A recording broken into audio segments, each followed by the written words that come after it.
آدم علیہ السلام کے بعد 1000 سال تک توحید پر قائم رہنے کے بعد ان لوگوں میں بت پرستی اس طرح شروع ہوئی کہ ان برے لوگوں میں بعض نیک لوگ بھی تھے۔ یہ برے لوگ ان نیک لوگوں سے بہت محبت کرتے تھے اور ان سے تقرب حاصل کرتے تھے، ان کی شان میں بہت مبالغہ کرتے تھے، جیسا کہ آج کل بعض لوگ علماء اور صالحین کی مدح سرائی میں زمین و آسمان کے قلابے ملاتے ہیں۔ یہی چیز بعد میں شرک کا ذریعہ بنی۔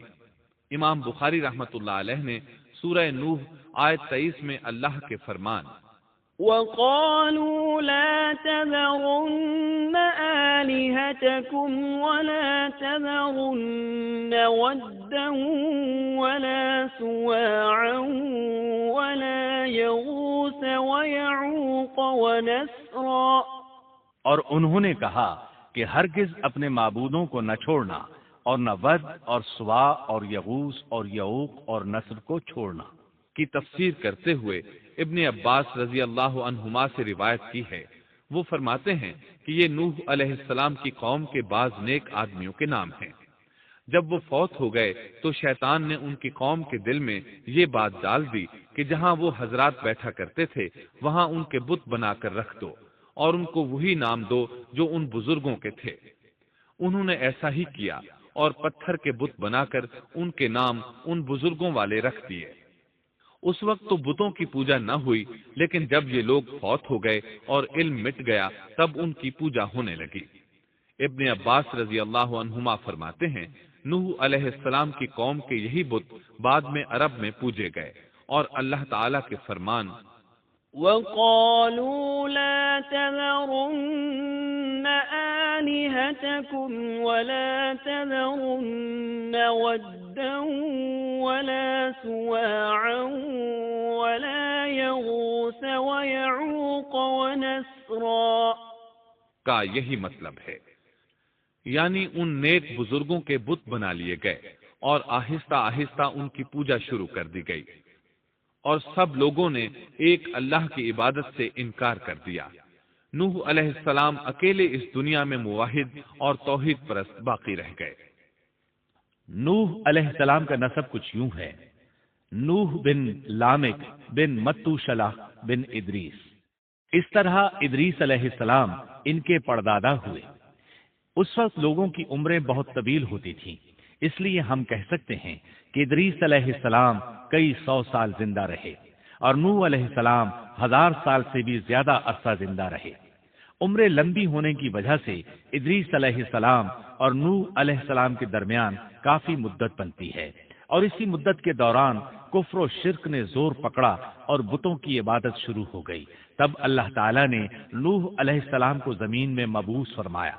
ابن عباس رضی اللہ عنہما سے روایت ہے کہ نبی صلی اللہ علیہ وسلم نے فرمایا، آدم علیہ السلام اور نوح علیہ السلام کے درمیان 10 قرن تھے۔ ایک قرن 100 سال کا ہوتا ہے۔ آدم علیہ السلام کے 1000 سال بعد تک لوگ توحید پر قائم رہے، پھر آہستہ آہستہ شیطان نے انہیں شرک کے راستے پر ڈال دیا، شرک عام ہو گیا، ایک اللہ کی عبادت بالکل ختم ہو کر رہ گئی۔ تب اللہ نے نوح علیہ السلام کو مبعوث فرمایا، انہوں نے اللہ کی طرف دعوت دی، انہوں نے بہت مشقت اٹھائی، جیسا کہ سورہ نوح میں اللہ فرماتے ہیں، بسم اللہ الرحمن الرحیم انا ارسلنا نوحا الى قومه ان انذر قومك من قبل ان يأتيهم عذاب أليم قال يا قوم إني لكم نذير مبين أن اعبدوا الله واتقوه وأطيعون يغفر لكم من ذنوبكم ويؤخركم إلى أجل مسمى إن أجل الله إذا جاء لا يؤخر لو كنتم تعلمون۔ اللہ تعالیٰ بخشش اور رحم کرنے والے کے نام سے شروع کرتا ہوں۔ یقیناً ہم نے نوح کو ان کی قوم کی طرف بھیجا کہ اپنی قوم کو ڈراؤ اور خبردار کر دو اس سے پہلے کہ ان کے پاس دردناک عذاب آ جائے۔ نوح نے کہا، اے میری قوم، میں تمہیں صاف صاف ڈرانے والا ہوں کہ تم اللہ کی عبادت کرو اور اس سے ڈرا کرو اور میرا کہنا مانو، تو وہ تمہارے گناہ بخش دے گا اور تمہیں ایک وقت مقررہ تک چھوڑ دے گا۔ یقیناً اللہ کا وعدہ جب آ جاتا ہے تو موقوف نہیں ہوتا، کاش تمہیں سمجھ ہوتی۔ نوح علیہ السلام تبلیغ کے سلسلے میں سخت محنت کرتے، دن رات لوگوں کے گھروں اور ان کے اجتماعات میں جا جا کر انہیں دعوت دیتے۔ آپ انہیں اعلانیہ اور پوشیدہ طور پر دعوت دیتے، یہاں تک کہ دعوت دیتے دیتے انہیں 950 سال گزر گئے، لیکن سوائے چند لوگوں کے کوئی ایمان نہ لایا۔ تب انہوں نے اللہ سے دعا کی، اے میرے اللہ، میں نے اپنی قوم کو دن رات تیری طرف بلایا، لیکن میرے بلانے سے یہ اور زیادہ بھاگنے لگے۔ انہوں نے اپنے کانوں میں انگلیاں ٹھونس لیں، اپنے اوپر کپڑے اوڑھ لیے اور کہنے لگے، ہم تیری شکل دیکھنا نہیں چاہتے۔ میرے اللہ، یہ لوگ تیری باتیں سننا پسند نہیں کرتے۔ میں نے پھر بھی ان سے کہا، اپنے مالک سے بخشش طلب کرو، وہ بڑا بخشنے والا ہے۔ اس وقت نوح علیہ السلام کی قوم میں ایک بادشاہ تھا، وہ بہت مغرور تھا۔ وہ قوم سے کہنے لگا، نوح کی باتوں پر کان نہ دھرنا اور نہ اس سے بحث کرنا، یہ جو کرتا ہے اسے کرنے دو، تم اپنے بتوں کی پوجا پر ڈٹے رہو۔ چنانچہ لوگوں نے نوح علیہ السلام کی باتوں کی طرف سے کان بند کر لیے، اپنے بادشاہ کی بات پر عمل کرنے لگے۔ تب نوح علیہ السلام نے اللہ سے فریاد کی، اے پروردگار، یہ میرا کہنا نہیں مانتے، ان لوگوں کی سنتے ہیں جن کی اولاد اور مال نے انہیں فائدہ تو نہ دیا، الٹا نقصان پہنچایا، اور انہوں نے میرے ساتھ بڑا داؤ کیا، یعنی دوسروں کو میرے درپے کر دیا، خود بھی مجھے ستانے میں کوئی کسر نہ چھوڑی، اور آپس میں ایک دوسرے سے کہنے لگے، اپنے دیوتاؤں کو نہ چھوڑنا، نہ ود اور نہ سوا اور نہ یغوث اور نہ یعوق اور نہ نصر کو چھوڑنا۔ ان لوگوں نے بہت سے لوگوں کو گمراہ کر ڈالا، اور پروردگار تو ایسا کر کہ یہ ظالم اور زیادہ گمراہ ہو۔ اس طرح نوح علیہ السلام نے 950 سال دن رات لوگوں کو اللہ کی طرف بلایا، لیکن اتنے طویل عرصہ میں صرف 80 کے قریب لوگ مسلمان ہوئے، اور ان ایمانداروں کی اکثریت فقراء، مساکین، ناتواں اور غلام قسم کے لوگوں پر مشتمل تھی، جن کی معاشرے میں کوئی حیثیت نہیں ہوتی۔ مشکل سے 10 ایماندار ایسے ہوں گے جو شرف و جاہ کے مالک ہوں گے۔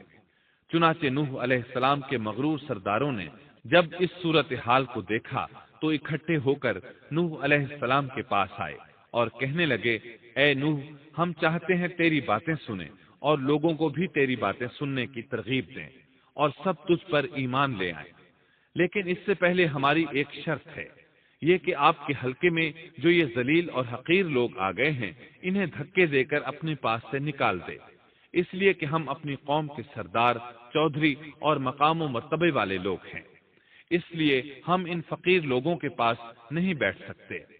اگر آپ انہیں نکال دیتے ہیں تو ہم ایمان لے آئیں گے۔ اللہ تعالیٰ نے نوح علیہ السلام کی قوم کے ان سرداروں کی تردید سورہ ہود آیات 27 تا 31 میں کی ہے۔ اللہ تعالیٰ فرماتے ہیں، فقال الملأ الذين كفروا من قومه ما نراك إلا بشرا مثلنا وما نراك اتبعك إلا الذين هم أراذلنا بادي الرأي وما نرى لكم علينا من فضل بل نظنكم كاذبين قال يا قوم أرأيتم إن كنت على بينة من ربي وآتاني رحمة من عنده فعميت عليكم أنلزمكموها وأنتم لها كارهون۔ کافر سردار نوح سے کہنے لگے، ہم تو یہی دیکھتے ہیں کہ تو ہماری طرح ایک آدمی ہے، اور یہ بھی دیکھتے ہیں کہ صرف ان لوگوں نے تیری پیروی کی ہے جو ہم میں رذیل ہیں، وہ بھی اوپر کی عقل سے، اور ہم تو تمہیں کسی بات میں اپنے سے زیادہ نہیں پاتے بلکہ تمہیں جھوٹا خیال کرتے ہیں۔ نوح نے کہا، اے سردارو، بتلاؤ تو صحیح، اگر میں اپنے رب کی طرف سے جو دلیل آئی ہے اس پر قائم ہوا اور اس نے اپنی مہربانی سے مجھے سرفراز کیا اور تم سے وہ چھپی رہی، تو کیا زبردستی میں اسے تمہارے سر منڈ دوں گا، حالانکہ تم اس سے بیزار ہو۔ وَيَا قَوْمِ لَا أَسْأَلُكُمْ عَلَيْهِ مَالًا إِنْ أَجْرِيَ إِلَّا عَلَى اللَّهِ وَمَا أَنَا بِطَارِدِ الَّذِينَ آمَنُوا إِنَّهُمْ مُلَاقُو رَبِّهِمْ وَلَكِنِّي أَرَاكُمْ قَوْمًا تَجْهَلُونَ وَيَا قَوْمِ مَنْ يَنْصُرُنِي مِنَ اللَّهِ إِنْ طَرَدتُّهُمْ أَفَلَا تَذَكَّرُونَ وَلَا أَقُولُ لَكُمْ عِنْدِي خَزَائِنُ اللَّهِ وَلَا أَعْلَمُ الْغَيْبَ وَلَا أَقُولُ لَكُمْ إِنِّي مَلَكٌ وَلَا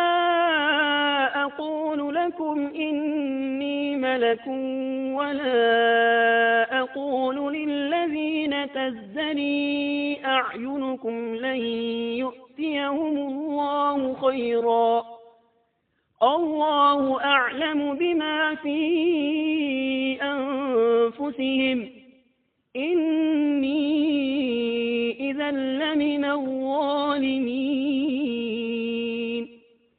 میری قوم والو، میں تم سے اس پر کوئی مال نہیں مانگتا، میرا ثواب تو صرف اللہ تعالیٰ کے ہاں ہے۔ نہ میں ایمانداروں کو اپنے پاس سے نکال سکتا ہوں، انہیں اپنے رب سے ملنا ہے، لیکن میں دیکھتا ہوں کہ تم لوگ جہالت کی بات کر رہے ہو۔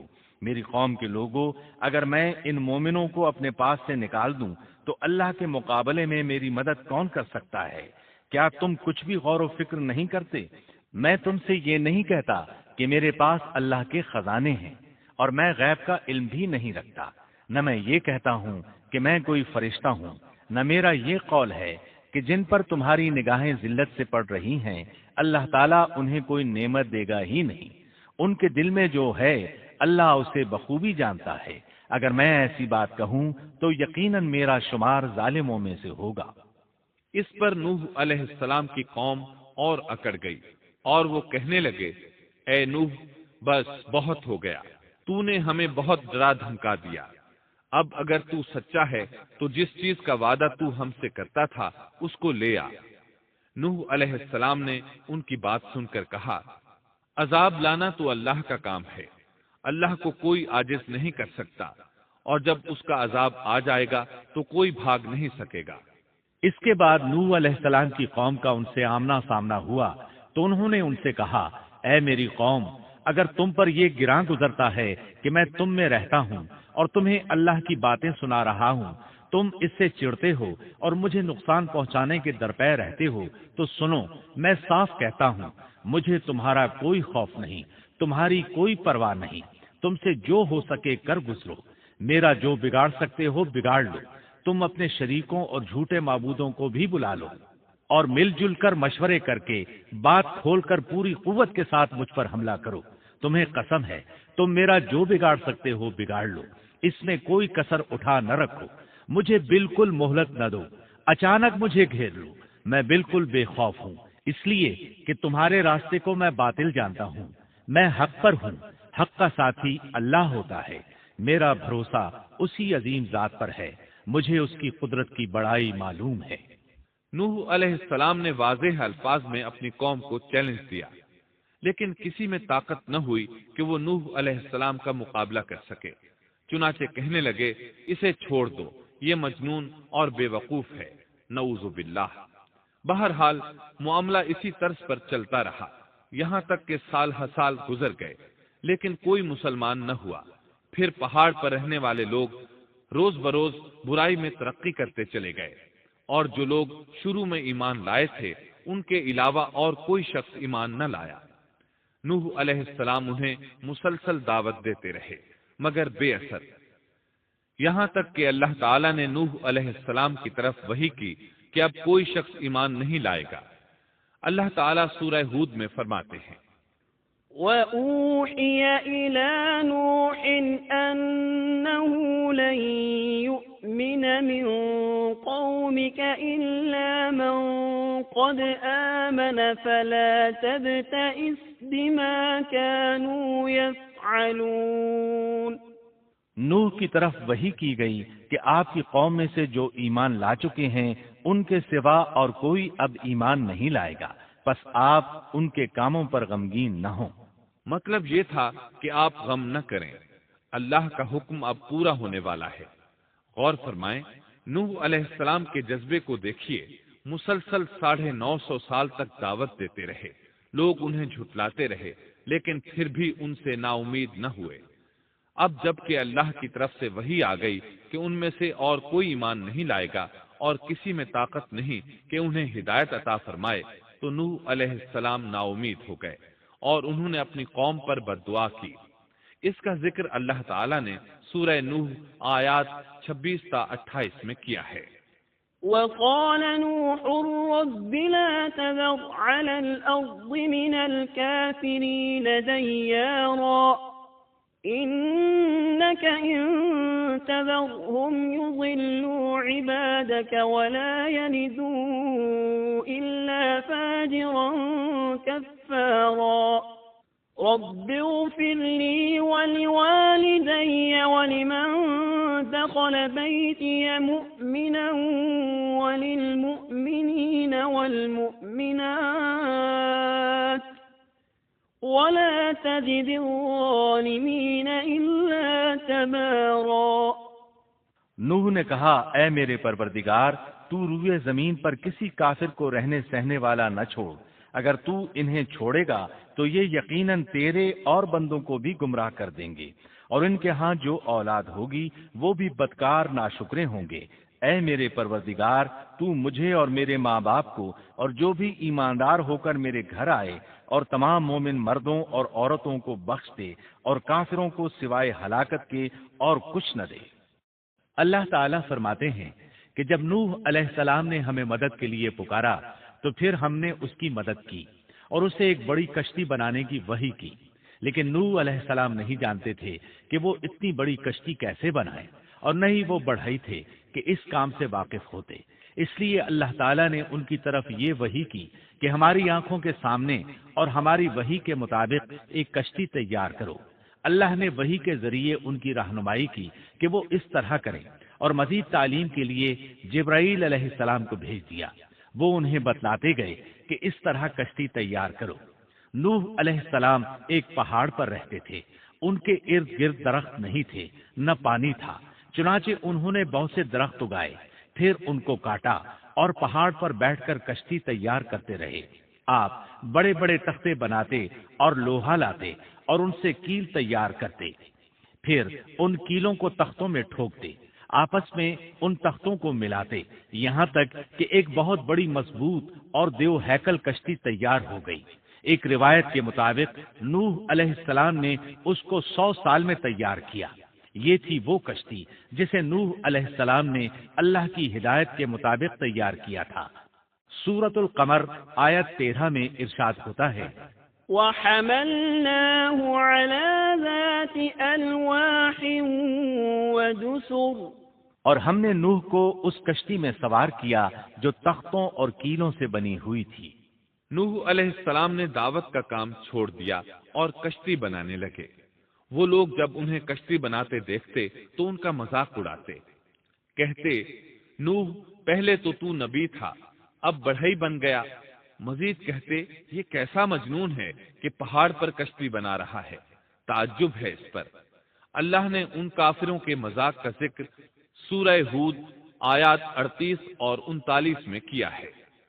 وَيَصْنَعُ الْفُلْكَ وَكُلَّمَا مَرَّ عَلَيْهِ مَلَأٌ مِّن قَوْمِهِ سَخِرُوا مِنْهُ قَالَ إِن تَسْخَرُوا مِنَّا فَإِنَّا نَسْخَرُ مِنكُمْ كَمَا تَسْخَرُونَ فسوف تعلمون من يأتيه عذاب يخزيه ويحل عليه عذاب مقيم۔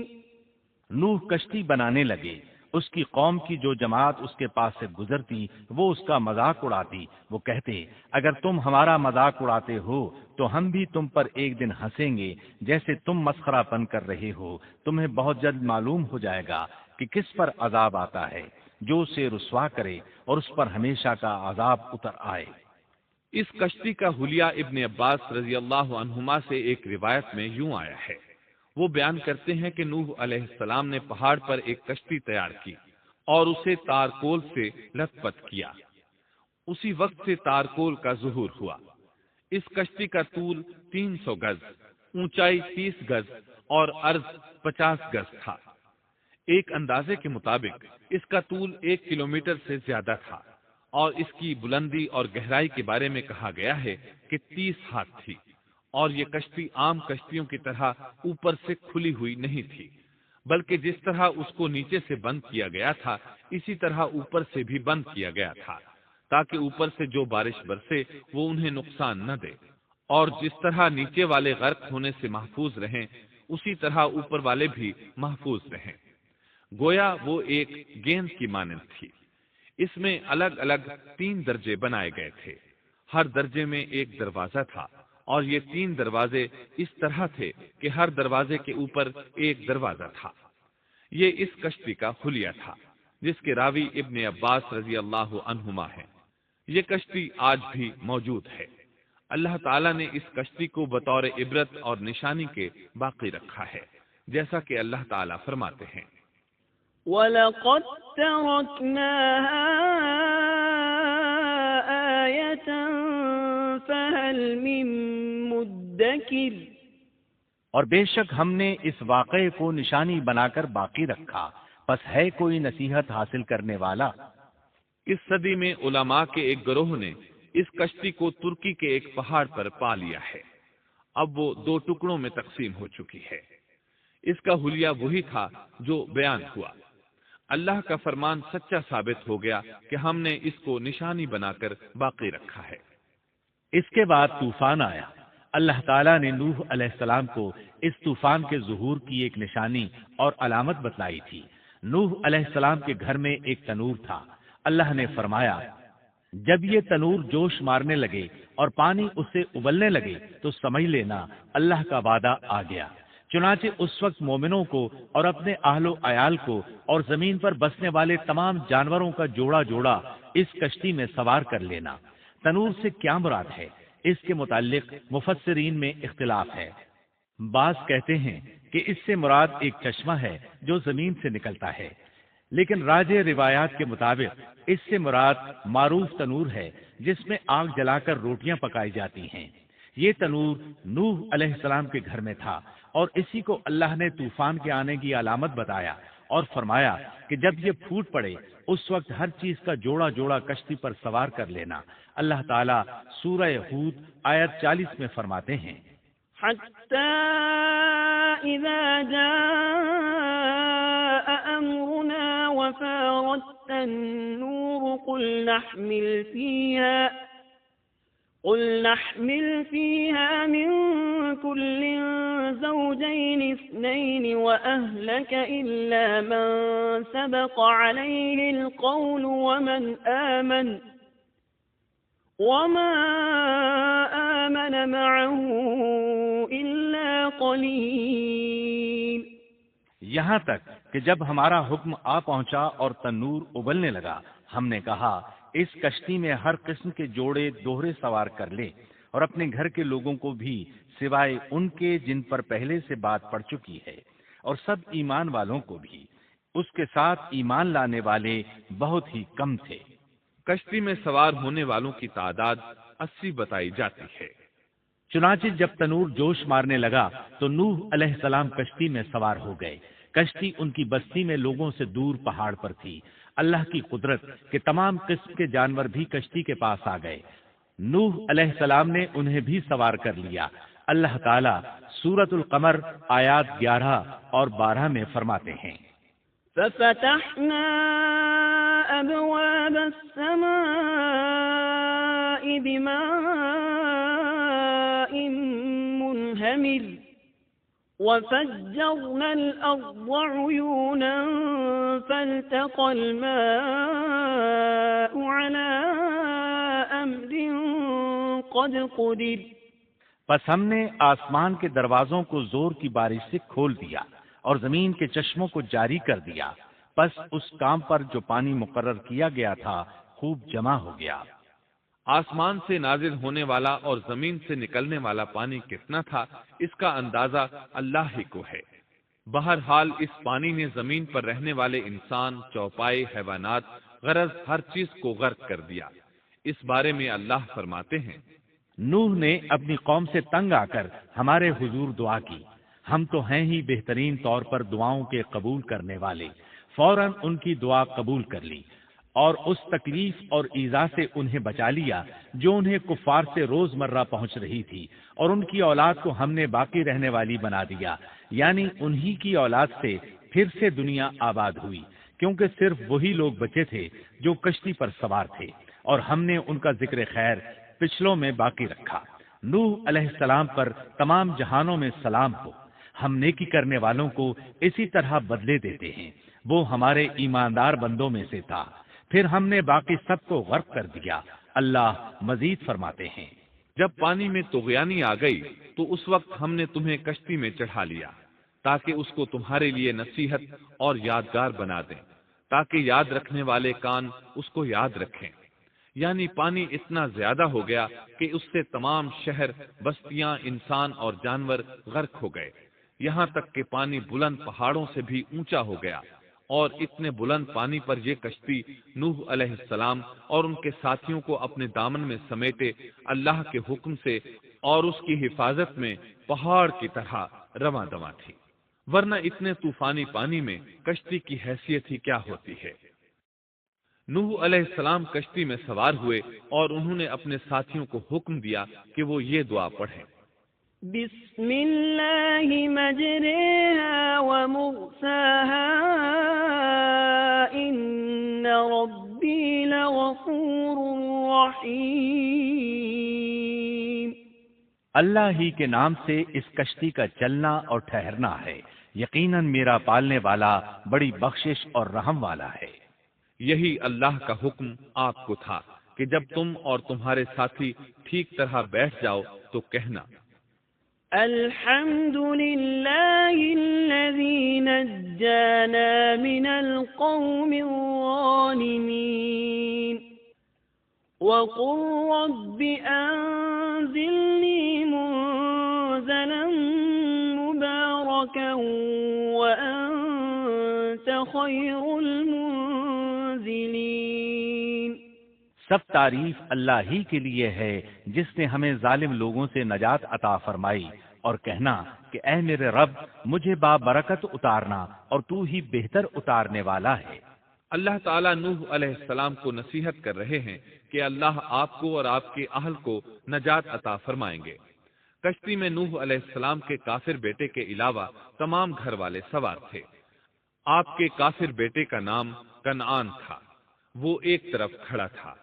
نوح علیہ السلام نے اسے پکارا، میرے بیٹے اس کشتی میں آ جا اور کافروں کا ساتھی نہ بن، لیکن اس بدبخت نے کہا، میں ابھی کسی پہاڑ کی چوٹی پر پناہ لے لوں گا جو مجھے اس پانی سے بچائے گی۔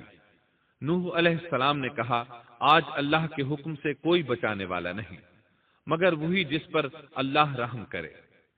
باپ اور بیٹے کے درمیان یہ گفتگو جاری تھی کہ ایک طوفانی موج نے اسے اپنی زد میں لے لیا اور اسے غرق کر دیا۔ نوح علیہ السلام سے اللہ نے وعدہ کر رکھا تھا کہ اللہ تعالیٰ اس کے اہل کو نجات عطا فرمائے گا۔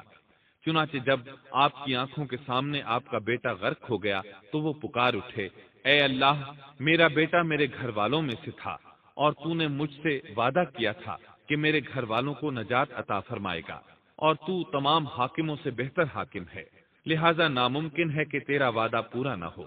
واضح ہو کہ نوح علیہ السلام کا اپنے بیٹے کے بارے میں بات کرنا بطور استفسار تھا، بطور بحث نہیں تھا، آپ وضاحت چاہتے تھے۔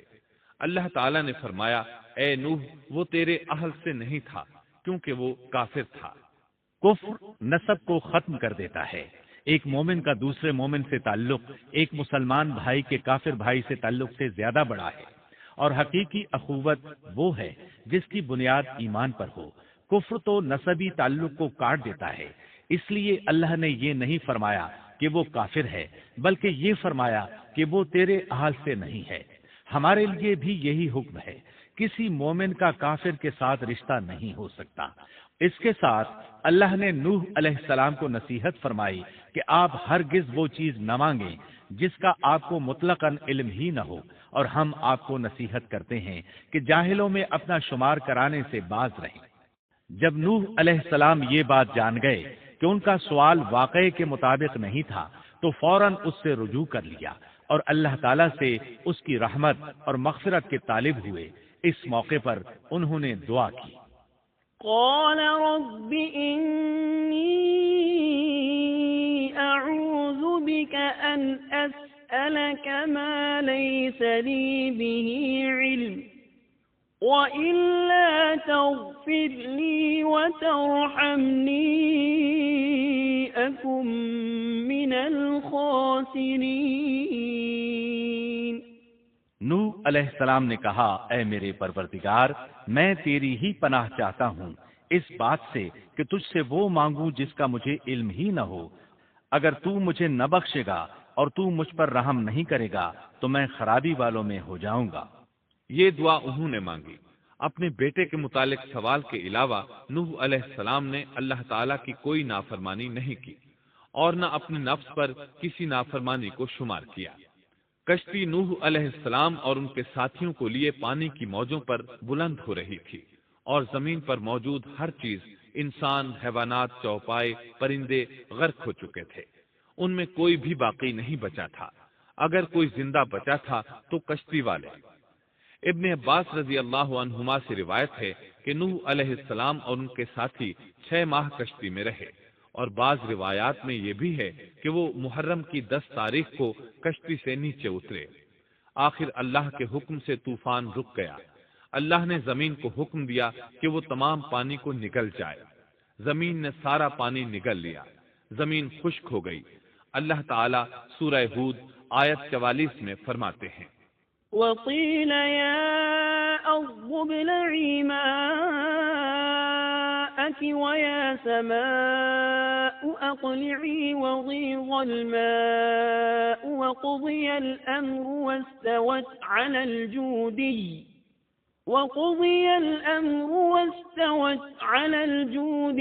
وقيل بعدا للقوم الظالمين۔ اور فرما دیا گیا کہ اے زمین اپنے پانی کو نگل جا، اور اے آسمان بس کر تھم جا۔ اسی وقت پانی سکھا دیا گیا اور کام پورا کر دیا گیا، اور کشتی جودی نامی پہاڑ پر جا ٹھہری، اور فرما دیا گیا کہ ظالم لوگ اللہ کی رحمت سے دور ہیں۔ کشتی جودی پہاڑ پر جا کر ٹھہر گئی۔ اب انہیں حکم ہوا کہ سلامتی کے ساتھ کشتی سے اتر آئے، آپ پر بھی برکت نازل ہوگی، اور ان قوموں پر بھی جو آئندہ آپ کی نسل سے پیدا ہوں گی، اور آپ کی نسل میں سے کچھ لوگ ایسے بھی ہوں گے جنہیں ہم فائدہ تو ضرور پہنچائیں گے، پھر انہیں ہماری طرف سے دردناک عذاب پہنچے گا۔ بہت سی روایات میں یہ بات مذکور ہے کہ نوح علیہ السلام ایک لمبی مدت یعنی 6 ماہ کشتی میں طوفان تھم جانے کا انتظار کرتے رہے۔ آپ نے طوفان کے حالات معلوم کرنے کے لیے ایک کبوتر بھیجا جو واپس آ گیا۔ اسے پاؤں رکھنے کو جگہ نہ ملی۔ اسے دوبارہ بھیجا گیا تو وہ پھر واپس آ گیا۔ چند دن بعد اسے پھر بھیجا گیا تو وہ اپنی چونچ میں زیتون کی ایک ٹہنی لیے ہوئے تھا۔ اس سے نوح علیہ السلام نے معلوم کر لیا کہ پانی زمین سے کچھ ہی اونچا رہ گیا ہے اور درخت وغیرہ اگ چکے ہیں۔ کچھ دن بعد اسے پھر بھیجا گیا۔ اس مرتبہ وہ واپس لوٹا تو اس کے پاؤں خاک آلود تھے۔ نوح علیہ السلام نے سمجھ لیا کہ طوفان رک گیا اور زمین خشک ہو چکی ہے۔ سیرت کی کتب میں یہ واقعہ موجود ہے۔ اسی کی بنیاد پر سیرت نگاروں کا کہنا ہے کہ کبوتر کا آنا سلامتی کی علامت تھا، اور اس کی چونچ میں زیتون کی ٹہنی نوح علیہ السلام کی بادشاہت کی طرف اشارہ تھا۔ اس طرح نوح علیہ السلام زمین پر اتر آئے۔ اس وقت اولاد آدم میں سے کوئی انسان سوائے ان لوگوں کے زندہ نہیں بچا تھا۔ جزیرہ عرب، فلسطین اور ان کے ارد گرد کا علاقہ غرق ہونے سے محفوظ رہا۔ ان کے علاوہ تمام زمین غرق ہوئی تھی۔ سب کے سب طوفان کی نذر ہو گئے۔ صرف نوح علیہ السلام سے اولاد پیدا ہوئی اور زمین میں ان کی اولاد کے علاوہ اور کسی کی نسل باقی نہ رہی۔ اسی وجہ سے نوح علیہ السلام کو آدم ثانی اور ابو البشر ثانی کہا جاتا ہے، کیونکہ تمام کے تمام بشر انہی کی طرف منسوب ہیں۔ سورۃ الصافات آیات 75 تا 77 میں اسی طرف اشارہ ہے۔ وَلَقَدْ نَادَانَا نُوحٌ فَلَنِعْمَ الْمُجِيبُونَ وَنَجَّيْنَاهُ وَأَهْلَهُ مِنَ الْكَرْبِ الْعَظِيمِ وَجَعَلْنَا ذُرِّيَّتَهُ هُمُ الْبَاقِينَ۔ اور ہمیں نوح نے پکارا تو دیکھ لو کہ ہم کیسے اچھے دعا قبول کرنے والے ہیں۔ ہم نے اسے اور اس کے فرمانبرداروں کو اس زبردست مصیبت سے بچا لیا۔ اس کی اولاد ہم نے باقی رہنے والی بنا دی۔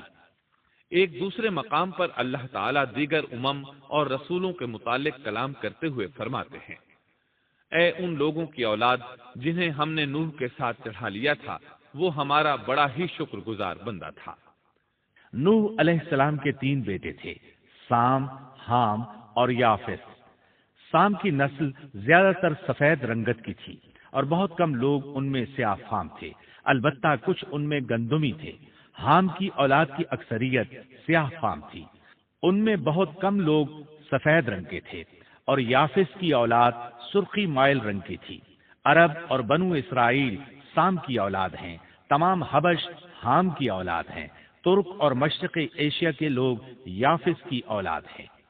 طوفان کے بعد نوح علیہ السلام اللہ کے بندوں میں 350 سال تک زندہ رہے، اور وہ اللہ کے قول عبدن شکورن کے مصداق تھے۔ پھر نوح علیہ السلام فوت ہو گئے۔ راجح ترین روایات کے مطابق آپ مکہ میں دفن ہوئے۔ ایک دوسری روایت کے مطابق آپ لبنان میں دفن ہوئے۔